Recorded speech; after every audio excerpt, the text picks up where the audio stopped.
अरे आराम करो साले यानं दराला पाळे अर्धे पैसे घेऊन आले ते शिष्यवृत्तीचे अर्धे पैसे तुमचे ते मुलीचे लग्न एखाद्या कामगाराचे मुलाचं लग्न असले मुलीचं त्याचे अर्धे पैसे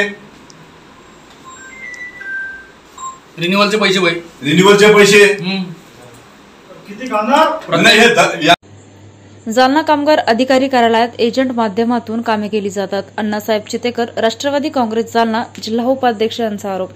कामगार अधिकारी जाधव यांच्या कार्यालयातील दलालांना आहे सपोर्ट। जिल्ह्यातील कामगार अधिकारी गोरगरिबांची कामे करत नसल्यामुळे पदाधिकारी आक्रमक। कामगार अधिकारी कार्यालयात घुसून दिला दलालांना दम। जालना जिल्हा कामगार अधिकारी कार्यालयामध्ये मागील काही दिवसापासून दलालांचा सुळसुळाट सुरू असल्याची चर्चा संपूर्ण जिल्हाभरात पाहायला मिळाली होती। कारण या कार्यालयातील गोरगरिबांची कामे केली जात नसल्याचा आरोप किती नागरिक करत होते याचा जाब विचारण्यासाठी आज राष्ट्रवादी जालना जिल्हा उपाध्यक्ष अण्णासाहेब चितेकर आज थेट जालना जिल्हा कामगार अधिकारी कार्यालयात गेले। यावेळी ते गेले असता त्या ठिकाणी जिल्हा कामगार अधिकारी जाधव हे त्यांना आढळून आले नाही। त्यामुळे त्यांचा संताप अनावर झाला।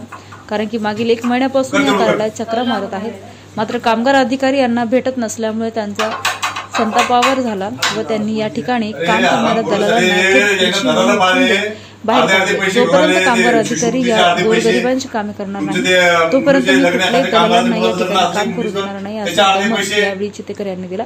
यावेळी बोलताना ते म्हणाले आहे की शासनाच्या ज्या योजना कार्यालयामार्फत जिल्ह्यातील कामगारांना मिळतात संसार बाटली योजना तसेच सुरक्षा किट यासारख्या योजना या खऱ्या कामगारापर्यंत जात नाही। दलालामार्फत इतर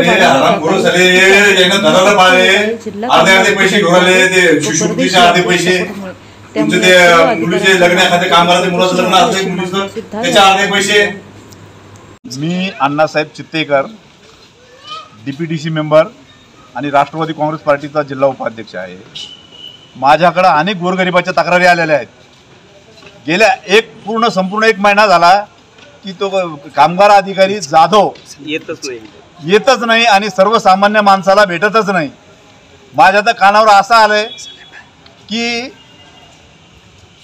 एजंट थ्रो म्हणजेच जो दलाल आहे परदेशी आणि कामगार अधिकारी जाधव यांनी पाळलेले या दलालामार्फत जर फॉर्म भरला आणि दलालामार्फत जर लोक आले तर त्यांचं काम म्हणजे 2 दिवस अगोदर भरलेला फॉर्म का असत नाही तो त्या मार्गी लागतो आणि त्याला ते भांडे वगैरे मिळतात। आणि याच्या पुढे जाऊन मी असं म्हणेन की परदेशी आणि जाधवच्या मालमत्तेची चौकशी झाली पाहिजे। या प्रकरणाची मी स्वतः लेखी तक्रार कामगार मंत्री माननीय अजितदादा पवार साहेब यांच्याकडे करणार आहे। तसेच आमचे जिल्ह्याचे नेते अरविंदरावजी चव्हाण साहेब यांच्याकडे सुद्धा मी याची मागणी करणार आहे।